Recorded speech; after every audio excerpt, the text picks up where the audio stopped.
구독, 알림 설정까지 부탁드립니다. 오늘도 우리 사는 이야기 찾아주셔서 감사합니다. 사연자분이 보내주신 이야기 시작해볼게요. 안녕하세요. 정말 기가 막힌 일을 당해서 이렇게 글을 쓰게 되었습니다. 저는 홀아버지 밑에서 여동생과 함께 자랐습니다. 어머니는 기억은 안 나지만 제가 어릴 때 돌아가셨다고 들었고, 넉넉하진 않지만 그래도 가족끼리 서로 아껴주는 그런 화목한 가정에서 자랐습니다. 그렇게 아픔 없이 행복하게만 할 줄 알았던 저희 집을 송두리째 바꿔놓는 일이 생겼습니다. 저는 그 당시 군대에 있을 때였고, 여동생은 고등학교를 재학 중에 학교 선생님이라는 놈에게 성폭행을 당하는 몹쓸 일을 겪게 되었습니다. 밤낮으로 일하는 아버지와 때마침 군대로 입대한 오빠 때문에 어디 한 곳에 말도 못하고 장장 3개월 동안 그런 짓을 당했다고 하니 지금도 동생만 보면 너무 미안하고 그 힘든 시기에 같이 있어주지 못한 게 너무 한스럽습니다. 증거가 명확하고 정황도 잘 들어맞아 어렵지 않게 그 선생이란 놈을 콩밥을 먹이기는 했는데 그것보다 동생이 받은 상처가 너무 컸습니다. 다니던 고등학교도 중퇴하고 그 이후로 집에서 나가지를 못했습니다. 특히 그 선생 또래의 아저씨에 대한 거부감이 상당히 심해서 중년 남자만 보이면 손을 덜덜 떨고 숨을 잘 쉬지 못할 정도로 긴장을 했었습니다. 평소보다 더 심한 날에는 아버지도 피하는 동생을 보며 상담도 받으러 다니고 약도 먹으며 치료에만 3년이 걸렸습니다. 참 힘든 시간이었지만 그래도 씩씩하게 일어나 검정고시를 준비하는 동생이 고맙기만 했습니다. 그때부터는 저도 제 인생을 살아야겠다 싶어 취업 준비도 하고 아버지도 때마침 하시는 일이 잘 풀려 경제적으로도 넉넉해지기 시작했습니다. 그 시기가 마침 동생이 많이 좋아진 시기와도 겹쳐서 이제 힘든 일 모두 지나가고 앞으로 행복해지기만 할 것 같았습니다. 얼마 지나지 않아 제가 바라던 곳에 운 좋게 취업을 하게 되었고 그곳에서 아내가 될 사람을 만나게 되었습니다. 저와는 입사 동기였던 그녀는 입사 초기에 힘든 일도 같이 겪고 서로 위로하면서 가까워지게 되었고 이내 연애를 시작하게 되었습니다. 2년이란 연애 기간 동안에 단 한 번도 다툰 적이 없을 만큼 서로가 잘 맞다고 생각해서 결혼을 결심하게 되었습니다. 결혼을 준비하면서 아내에게 처음으로 가족에 대한 이야기를 듣게 되었습니다. 저희 집과 마찬가지로 아내도 아버지가 없는 한부모 가정이더군요. 자세히 듣지는 못했는데 안 좋은 일로 두 분이 이혼을 하셔서 지금은 어머니와 함께 살고 있다고 들었습니다. 저도 마찬가지로 쭉 아버지 밑에서만 커온 터라 서로 더욱 의지하게 되는 계기가 되었습니다.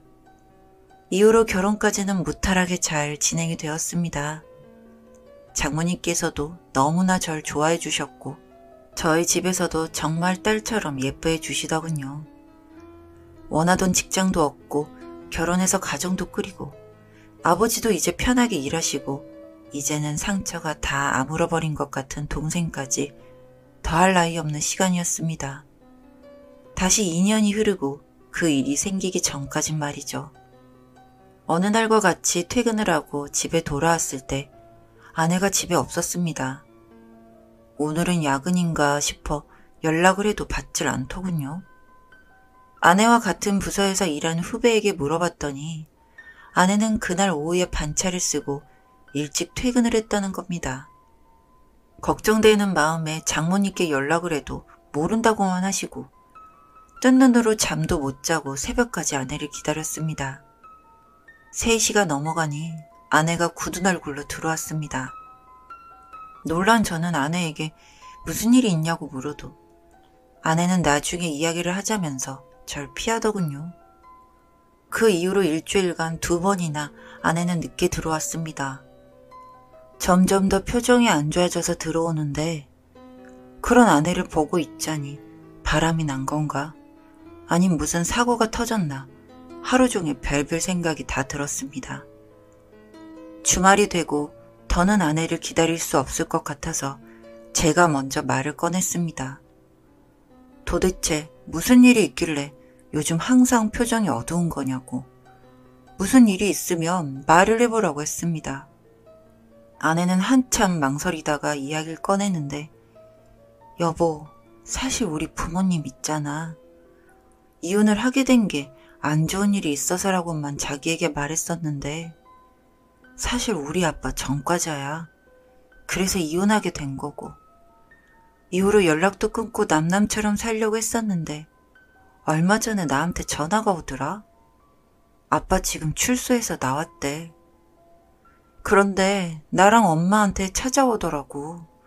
다시 엄마랑 합치고 싶어 하던데 나는 싫다고 영 끊자고 했는데 아빠는 그렇게 못하겠다고 하시네.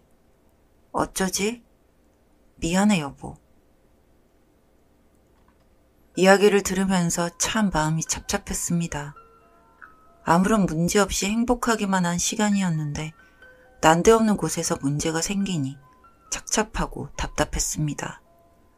일단 아내에게는 내가 장모님과 장인어른이 합치시는 거는 찬성 반대를 할 입장은 아니니 아내 의견에 무조건 따르겠다고 이야기를 했습니다. 아내는 무조건 반대하니 다음에 아빠를 만나러 갈 때 같이 가서 이야기를 해주면 안 되겠냐고 물었습니다. 저는 당연히 같이 가주겠다고 이야기를 끝내고 며칠이 지나 처음으로 장인어른을 만날 자리가 생겼습니다.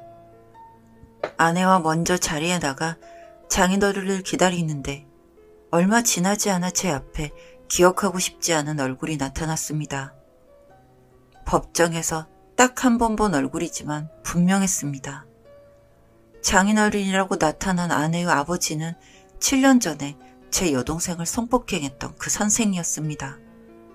그 사람은 저를 못 알아보는지 손을 내밀어 악수를 건네는데 저는 역한 게 목구멍으로 올라오는 걸 느끼며 건네는 손을 쳐버렸습니다. 아내도 놀라고 그 사람도 놀라는 가운데 저는 눈을 똑바로 쳐다보고 되물었습니다. 나를 모르겠냐고. 나는 네 얼굴을 한 번도 까먹은 적이 없는데 나를 못 알아보겠냐고 소리를 질렀습니다.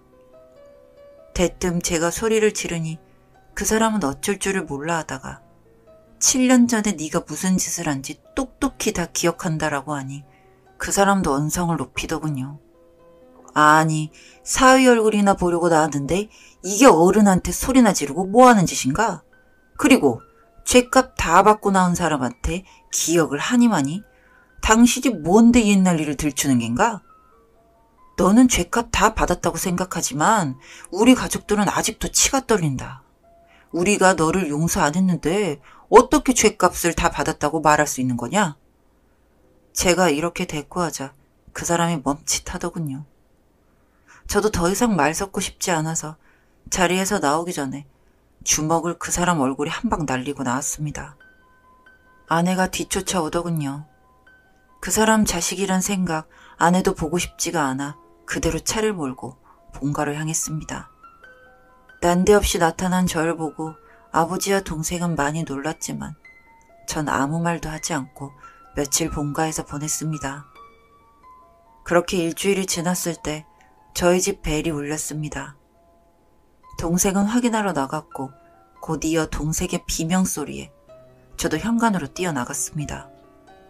그 사람이 저희 집 앞에 서 있었습니다. 동생은 소리를 지르고 방으로 들어가 문을 잠그고 비명을 지르고 있었고 그 사람은 연거푸 저희 집 벨을 눌렀습니다. 아니 다른 것도 아니고 어떻게 저희 집에 이 사람이 찾아올 수 있는 건지 대번에 밖으로 나가 그놈 멱살을 잡았습니다. 소란스러운 소리에 아버지도 나오셔서 그놈 얼굴을 보게 되었고 뒤이어 아버지도 그놈 옷자락을 잡고 흔들며 호통을 치셨습니다. 아니 이 사람들이 지금 사과하러 온 사람한테 무슨 짓입니까? 아 빨리 놓으세요. 되려 뻔뻔하게 저희에게 소리를 치는 모습이 어이가 없었습니다. 저는 곧바로 경찰을 불렀고 어떻게 가해자가 피해자 집까지 찾아올 수가 있냐고 따졌습니다. 곧이어 접근금지 명령이 내려졌지만 동생은 그날 이후로 다시 7년 전으로 돌아가게 되었습니다. 밝게 지내며 지난 상처를 극복해가는 중이었는데 그날 그놈 얼굴을 본 뒤로 동생은 다시 집 밖으로 나오지를 못했습니다. 자다가 소리도 지르기 일쑤였고 너무 겁을 먹은 탓에 아무것도 할 수 없는 아이가 되었습니다. 절대 다시는 우리 주변에 얼씬도 못하게 만들겠다고 달래도 도무지 나아질 기미가 없었습니다. 아내에게 따지니 자기 아빠가 진심으로 사과하고 싶다고 그래서 주소를 알려줬다는데 어떻게 제게는 이런 방구도 없이 말할 수 있는 건지. 결국 팔은 안으로 굽는구나 라고 생각이 드니 아내를 다시 못 보겠더라고요. 더구나 다시금 힘들어하는 동생을 보면 동생에게 못할 짓을 하고 있는 것 같아 이혼을 해야겠다는 결심을 했습니다. 아내를 만나 이혼 이야기를 꺼냈더니 말없이 고개를 숙이고는 눈물만 흘렸습니다. 그렇게 이혼을 하기로 이야기가 되고 난 뒤 며칠 뒤에 그놈이 또 저희 집 문을 두드리면서 소리를 지르더군요. 내가 미안하다고 하잖아. 감옥에서 몇 년을 죗값 다 치르고 나왔는데 도대체 나보고 뭘 더 어쩌라는 거야. 그리고 죄를 지었으면 내가 지었지. 왜 아무 잘못도 없는 우리 딸을 이혼녀로 만들어? 네가 더 나쁜 새끼네. 나와봐. 나와서 얼굴 보고 이야기해.